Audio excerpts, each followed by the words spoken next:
Verder het julle gehoor dat daar van die ou tyd af aan die mense gesê is, jy mag nie jou eed verbreek nie, en 'n eed in die naam van die Here moet jy nakom. Maar ek sê vir julle, moet glad nie 'n eed af lê nie, nie by die hemel nie, want dit is die troon van God. Nie by die aarde nie, want dit is die rusplek van sy voete. Nie by Jerusalem nie, want dit is die stad van die groot koning. Jy moet ook nie jou kop op die spel plaas as jy 'n eed af lê nie, want jy kan nie een haar wit of swart maak nie. Laat julle ja eenvoudig ja wees en julle nee nee. Wat meer gesê word as dit, kom van die bose. Ons is in Jesus Stories 82 en ons praat oor Jesus. Sy wil vir jou lewe is dat jy hom sal ken. En die enigste manier om hom te leer ken is om te kyk na wat hy gesê het en wat hy gedoen het. En al wat hy gesê het en al wat hy gedoen het, is hy het net gesê wat sy Vader gesê het en hy het net gedoen wat sy Vader gedoen het. Wat ook vir my en jou wys, as ons 'n disipel van Jesus word, dan sê ons wat hy gesê het en ons doen wat hy gedoen het. En ons geen manier om te sê wat hy gesê het en te doen wat hy gedoen het, as jy nie weet wat hy gesê het en wat hy gedoen het nie. En dis hoekom ons hieroor praat. Al vir 82 Sondae lank. En ek hoop teen hierdie tyd het dit jou nou al so geïnspireer en so in jou gewerk, dat jy ook begin sê wat Jesus sê en doen wat Jesus sê. Hierdie stuk wat ons vanoggend lees, het my laat dink aan hierdie Afrikaanse gesegde van jou woord is jou eer. So as jy vanoggend in die slaap raak terwyl ek praat en my stem dreun net so op die regte frekwensie dat dit jou in die slaap maak. Ek het al gehoor mense speel partykeer my preek in die aand op die bedkassie en drink dan nie meer slaappille nie, want dit werk. So vir ingeval ek jou in die slaap praat, kom ek val met die deur in die huis en ek begin met dis wat Jesus sê, jou woord is jou eer. Nou dit kom van die Engelse gesegde af, your word is your bond.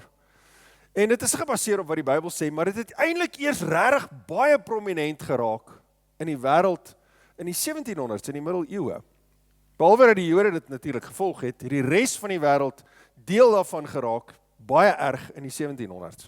En die mense het dit gebruik vir onderhandeling en handeldryf en om ooreenkomste te sluit. Hulle het nie noodwendig alles op papier vasgelê met handtekeninge en fynskrif nie. Hulle het dit mondelings gedoen. So sou daar 'n transaksie wees en daar ooreenkoms tussen twee partye wees, dan sou hulle handdruk gegee het en mekaar se oë gekyk het en gesê het, your word is your bond. Jou woord is jou eer. Vandag gebruik ons amper nie eers meer hierdie gesegde nie. Ons weet nie eers regtig lekker wat dit beteken. Ons kinders weet nie noodwendig eers wat dit beteken nie. Maar wat dit beteken het, jy het 'n aandeel in hierdie ooreenkoms. En sou jy nie by jou verantwoordelikheid bly nie, dan ly jou eer skade. En ons gaan nie daaroor stil bly nie. Almal gaan dit weet. Dat jy's iemand wat nie vertrou kan word nie. So as jou woord nie jou eer was nie, is die ou wat die ergste seer gekry het, nie die ander party nie, was jy. Jy sê jou transaksie verloor het, jy sou potensieel jou inkomste verloor het. Jy sal jou vermoë om handel te gedryf het, by die venster uitgegooi het, as jy nie gebly het oor wat jy gesê het nie. En vandag leef ons in 'n samelewing waar ons so geïsoleerd leef, waar hierdie nie meer regtig vir ons saak maak nie. Ag, ek het niemand nodig nie. Ek kry dit so reg om te maak met mense wat ek wil, en met 'n soet gewete in die aand in die bed te slaap, en te sê, ek slaap soos 'n baba, ten spyte van die feit, dat ek nie by my woord bly nie. Want ons eer maak nie meer vir ons saak nie. Ek het een keer hierdie ou gehoor, hy het gebedien en hy het gesê, my pa het my altyd geleer, jy het net een naam, beskerm jou naam. Het is asof hierdie nie meer soveel gewig dra in vandag se tyd nie. Dit hoef nie meer nie. En vir verskillende redes doen ons dit. Ons doen dit vir verskillende redes. Die een ding wat vandag in ons samelewing ingekruip het, is intensie. Ons maak so groot bohaai van iemand se intensie. As hy net aanbied, dan wys dit vir jou hoe lyk sy hart. Nee, ons leer dit vir ons kinders. Jou Peter, van 3 jaar oud, stap in die kombuis in, terwyl hy besig is met aandete. Mamma, ek wil vanaand aandete maak. Ag, is so cute. My kind, dat jy wil aandete maak, so mooi. En dan word hulle so groot. Hulle kan nie aandete maak nie, maar hulle word so groot, omdat ek die intensie gehad het, is ek cute, en is ek oulik. Daar's 'n Engelse gesegde wat sê, the road to hell is paved with good intentions. Jou intensie Maak glad nie saak nie, ook nie voor die Here nie. Ons Bybel leer dit vir ons. Jou intensie beteken niks nie, dis wat jy met dit doen, wat iets beteken. En dan het ons hierdie ding wat in ons ingebore word, wat ons noem selfregverdiging. Ja, ons kan verskonings uitdink, en vandag, met vandag se skedules, kom ek sê vandag vir jou, al die suksesse van al jou verhoudings in jou lewe, en jy's tussen my en jou geskape vir verhouding. Hoe gelukkig jy in hierdie wêreld is, hang af van hoeveel verhoudings daar aktief in jou lewe is, wat vervullend is, waar mense my ken en my aanvaar, waar ek hulle kan ken en kan aanvaar. En al jou verhoudings in jou lewe, hang af van hierdie een beginsel. Verhoudings is gebaseer op vertroue. En as jy nie bly by wat jy sê nie, ly vertroue skade. En verloor jou verhoudings. Hier's van julle wat al gesê het, ek het geen maatjies nie, ek het nie vriende nie. Of hoekom sukkel ek so in my verhoudings? Dan wil ek vanoggend vir jou sê, jy moet dalk net begin kyk na wat jy sê en wat jy doen. Begin net daar in jou lewe. En kom ek sê vir jou, al is jou verskoning elke keer geregverdig, breek jy nog steeds vertroue af.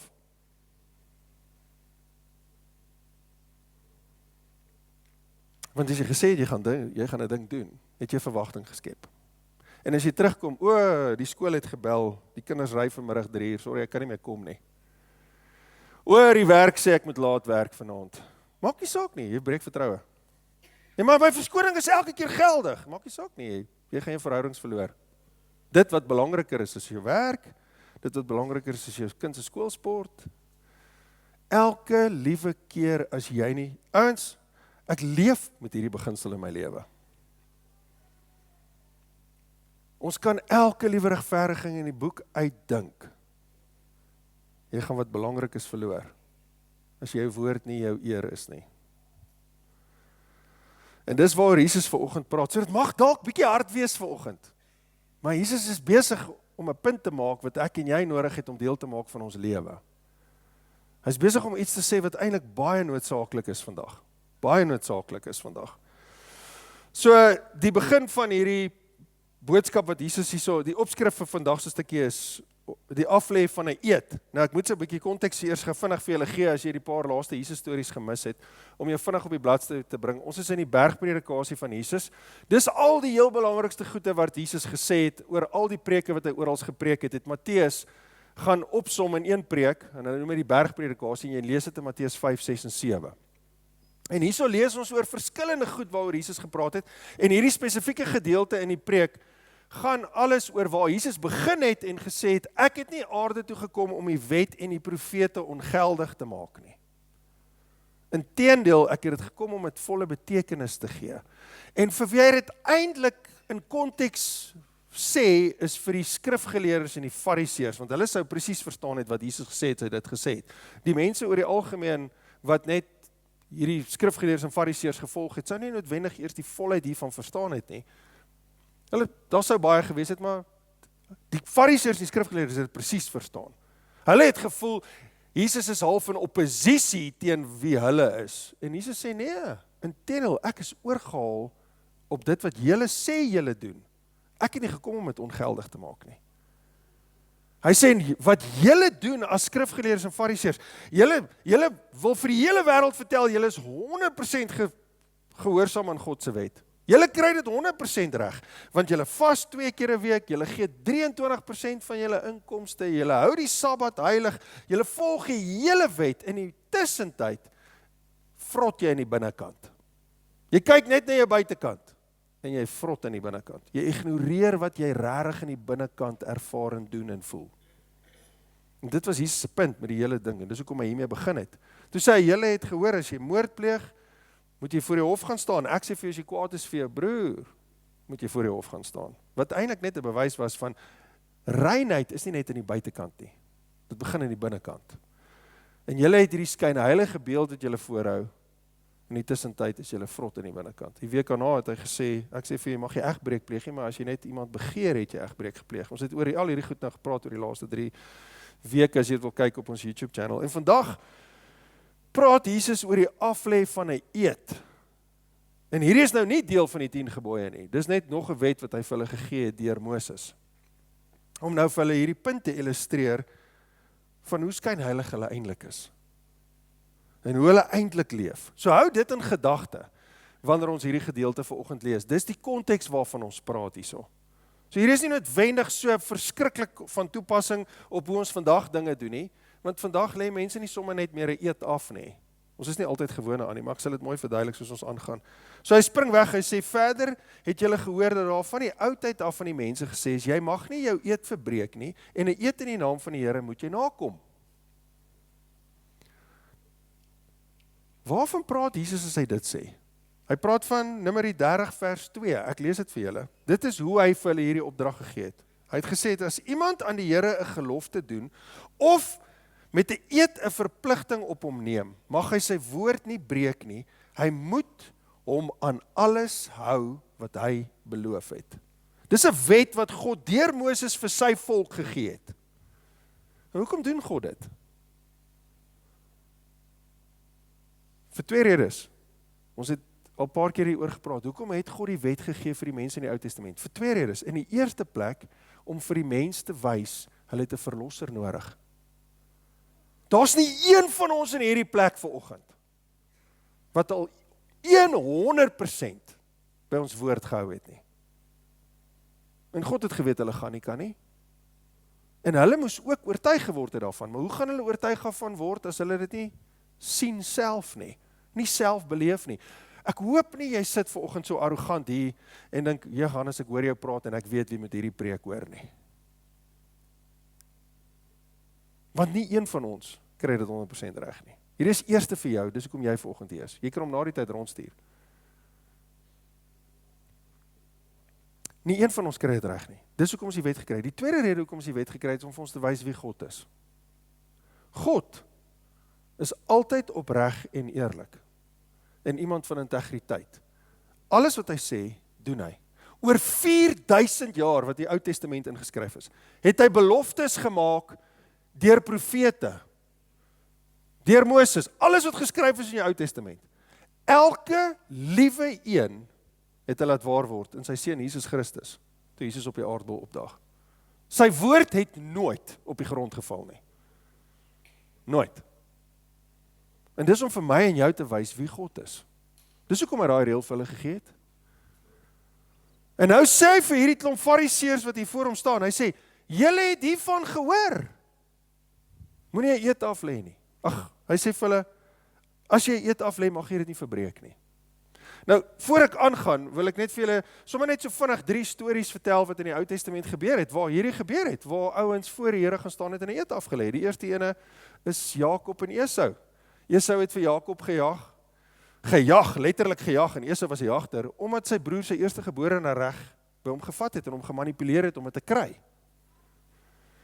Toe jag hy vir Jakob, en Jakob vlug vir sy lewe, en hy maak 'n eed met die Here. Hy sê vir die Here, as u vir my klere gee om aan te trek en kos gee, terwyl ek wegvlug, en na my kyk en my beskerm, dan sal ek u my lewe lank dien, en 10% van alles wat ek ooit in my lewe bymekaar maak, aan u offer. Hy het gevlug uit Bethel uit, vir sy lewe. Uiteindelik, toe sy lewe nie meer in gevaar is, het hy teruggetel, hy trek Bethel toe, en hy het 'n altaar gebou, en hy het sy lewe lank die Here gedien, en hy het alles, 10% van alles wat hy ooit gehad het, het hy geoffer aan die Here. Want hy het 'n eed afgelê, en hy het geleef volgens daai reël. Volgende persoon is Hanna. Hanna was, sy kon nie kinders kry nie, sy was onvrugbaar. En 'n vrou se hele waarde was gekoppel, dat sy vir haar man 'n nageslag kon gee. Hulle het mos nie regtig gehad nie, hulle was besittings in daai tyd. En sy kon nie kinders kry nie, so wat is haar lewe werd? En sy het in die tempel voor die Here gaan huil, op haar gesig neergeval, soveel dat die profeet Elia gedink het, sy is dronk. Sy was hysteries, sy het gepleit by die Here en gesê, Here, gee my asseblief 'n kind. En ek maak 'n eed met u, as u vir my 'n kind gee, dan gee ek hom vir u terug. En sy het swanger geraak, en sy het 'n kind gehad. Sy het hom groot gemaak tot op 2 jaar oud, sy naam is Samuel. En toe het sy hom teruggevat. Ek kan nie help as om te dink, Hoe gerieflik is dit? Terrible toe, nou gaan jy maar na die Here toe. In elk geval, sy het hom teruggevat tempel toe. Sy het gesê, Here, het hom vir my gegee, hier is hy, net soos ek gesê het ek sal doen, en sy het hom teruggegee vir die Here. En Samuel, wat 'n profeet van die Here geword het, uiteindelik het onder Elia groot geword. Elia het hom gementor. Die laaste storie is bietjie eintlik verskriklik. Jefta was 'n rigter gewees. As jy die boek van Rigters gaan lees, dis waar Samson is, dis waar al die aksie is. Dis die boeke waarvan ons met flieks maak. Dis die superheroes gewees van die Bybelse tyd. Jefta was een van hulle gewees, en hy was 'n krygsman gewees, en hy het 'n band of brothers gehad, en hulle het net amazing oorlog gemaak. En die Israelitiese leierskap het vir Jefta gevra, sal jy vir ons hierdie oorlog teen die Ammoniete aanvat? Sal jy die Ammoniete wat ons aanval en dreig om ons te vernietig, sal jy hulle kom uitwis? En Jefta het gesê, ja, ek sal, en hy het 'n eed met die Here gemaak.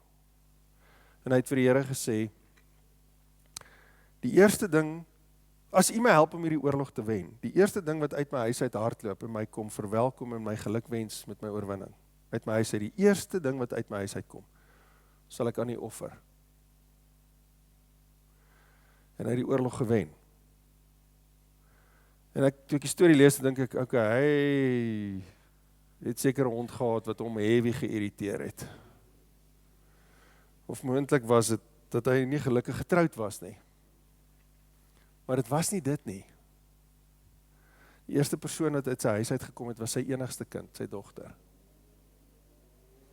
En hy het 'n eed met die Here gemaak. En hy het vir haar gesê wat hy gedoen het. En sy het gesê, pa, is reg. Gee my 2 maande om saam met my vriendinne te gaan huil in die berg. En sy het teruggekom en sy is geoffer. Want Jefta het die belofte gemaak. Hy het die eed afgelê. Dis hoe ernstig hierdie was. Jou woord is jou eer.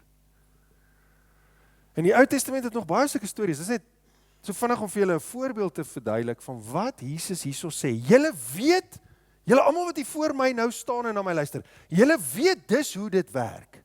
Jy moet bly by wat jy gesê het. Nou wat hulle gedoen het is, hulle het allerlei skuiwergate, soos ons in Engels sê, loopholes gesoek, om hierdie reël van God, hierdie klomp fariseërs. Want hulle wou gehad het, mense moet hulle vertrou, in die tussentyd manipuleer hulle die mense om hulle te beheer en hulle geld in hulle sak te druk. Ons kry dit vandag nog oral in kerke. Hulle het al die tyd agendas gehad. So hulle sou probeer het om hierdie reël te kom deur nie 'n belofte of 'n eed voor God af te lê nie. Dan sou hulle een of ander groot ander ding gekies het om op te sweer, maar nie voor die Here te sweer, ek beloof, ek sal bly by wat ek gesê het nie. Dan het hulle goed gekies soos die hemel, of die aarde, of die tempel, of Jerusalem. Hulle sou ander, of ek sweer op my lewe, jy kan my vertrou. Hulle sou sulke goed gedoen het, want dan hoef hulle nie noodwendig te gebly het by hulle woord nie.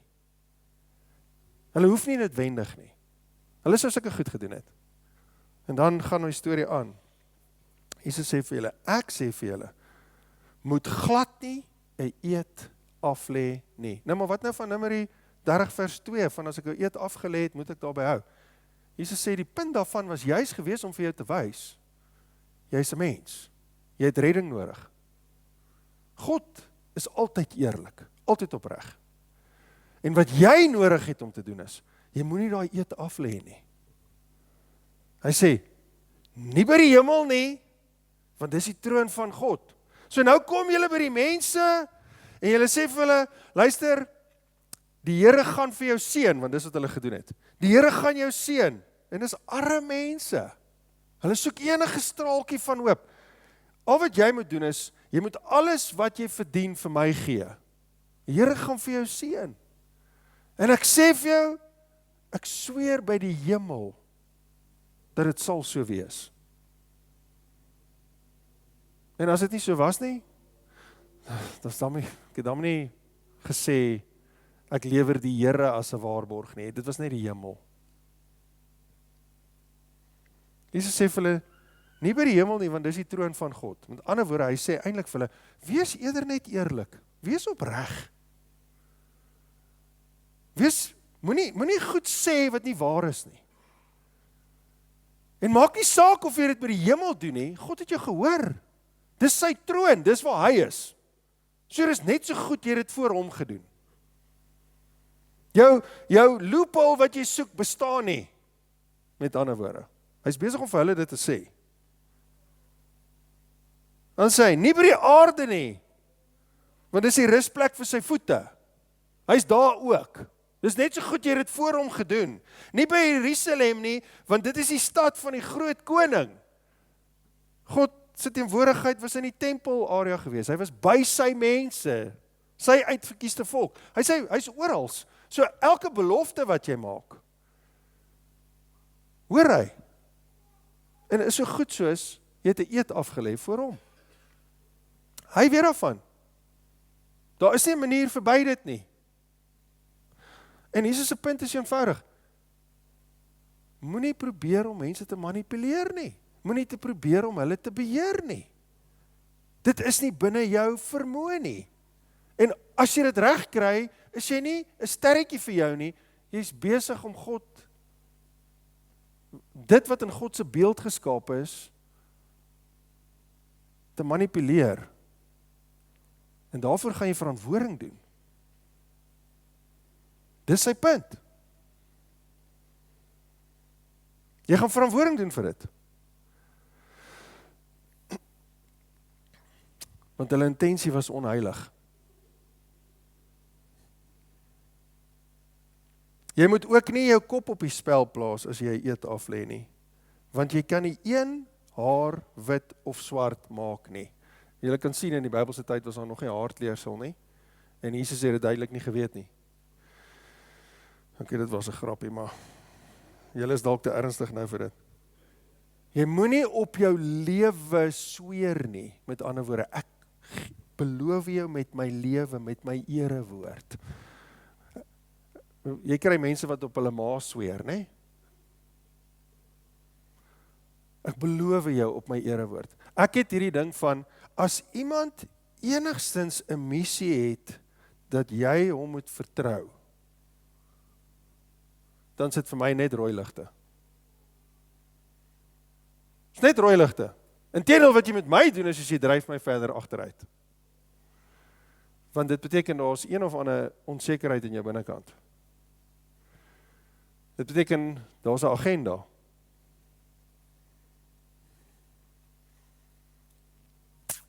As iemand 'n missie het om jou vertroue te wen, is daar 'n rede vir dit. Hy wil graag goed lyk in jou oë. Dis die mense waarvan jy moet weghardloop, met ander woorde. Dis die mense waarvoor jy nie ja sê om ingang te kry tot jou lewe en jou verhoudings nie. En Jesus se punt met hierdie is jy is nie in beheer nie. Jy was nog nooit nie, jy sal ook nooit wees nie. Jy kan 'n belofte aan iemand maak, maar jy weet nie of jy môre nog leef nie. So jy mag dalk nie 'n belofte nakom nie. Ons hierdie is iets waarmee ons vrek baie sukkel.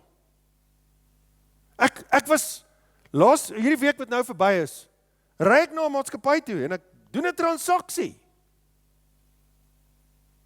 Ek gaan koop 'n produk. Daar word vir my gesê, hier is wat jy koop en hier is wat jy betaal. So doen jy jou deel en jy moet eers betaal. En dan doen ons deel. Ek gaan hierdie week vir die 4de keer terugry, omdat ek nie gekry het wat gesê is sal gebeur nie. En dis nie eers ek wat vol nonsens is nie.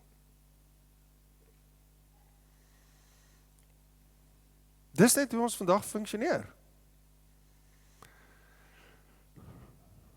Jesus sê, laat julle ja eenvoudig jou ja wees, en jou nee jou nee. Hier is 'n beginsel waar volgens ek leef elke dag van my lewe. Dis 'n beginsel wat ek vir my kinders leer elke dag van my lewe. As jy ja gesê het, bly jy daarby. Jy dink jy verskoning uit nie, want dit kom sommer maklik. Dis baie eenvoudig. Veral hoe nader dit aan die tyd kom wat ek voor ja gesê het, dan begin die verskonings vinnig uitkom. En as jy regtig wil weet waar jou prioriteite in jou lewe is, nê? Kyk net waar spandeer jy jou tyd. Laat jou ja net eenvoudig jou ja wees en jou nee jou nee. Dis nogal vir my vreemd soms as mense nie in die kerk is en dan begin hulle skuldig voel en begin hulle verskonings maak. Sorry, ek sien jou nou nie Sondag nie. Dan dink ek, hoekom maak jy verskoning? Jou verhouding met die Here het niks my uit te waai nie. Dat jou ja net eenvoudig jou ja was en jou nee. Berus by jou besluite, is wat Jesus sê. En as jy skuldig daaroor voel, help dit nie, jy sê vir my, sorry, ek gaan nie Sondag by die kerk wees nie. Jy het nie teenoor die Here bely nie. Jy het my laat wonder, hoekom bely jy nie teenoor die Here as jy skuldig voel nie? So, want jou verhouding met die Here is jou verhouding met die Here. Dis nie myne nie. As iets nie vir jou prioriteit is in jou lewe nie, en jy begin skuldig daaroor voel, en jy ervaar dit, en ek praat nie nou net van kerk toe gaan, ek praat van enigiets in jou lewe. Jy moet luister na jou verskonings in jou lewe, as jy wil agterkom, waar moet jy werk in jou eie lewe?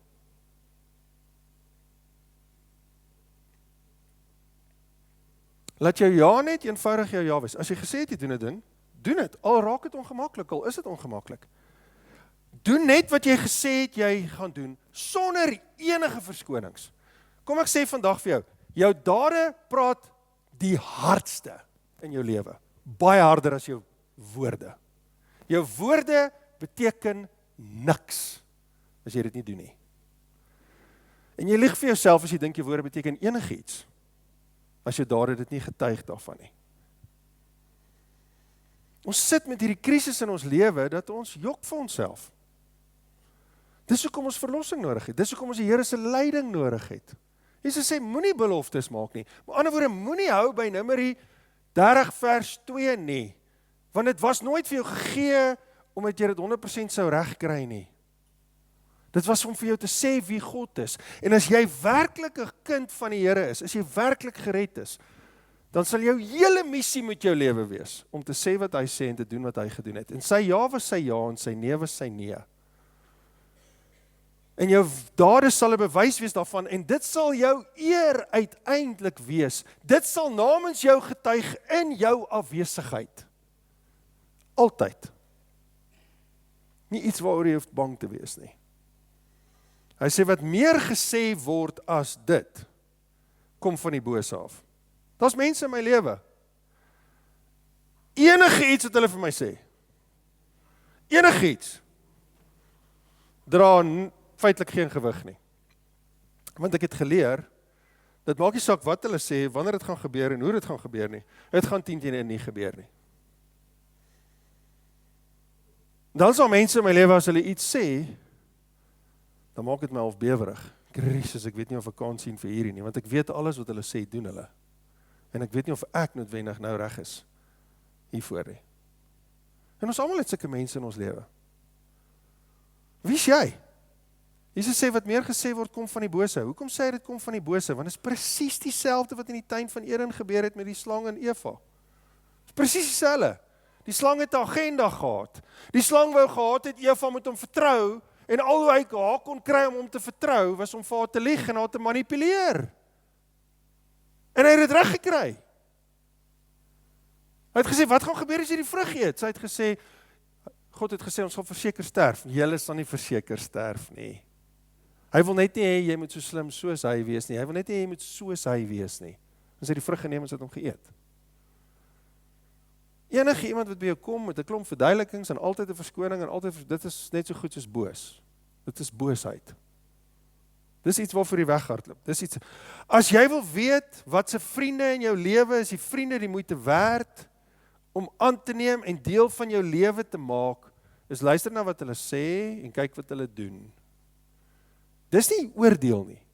Oordeel is om te dink jy weet hoekom doen mense goed. Dis nie oordeel om iemand se vrug te sien nie.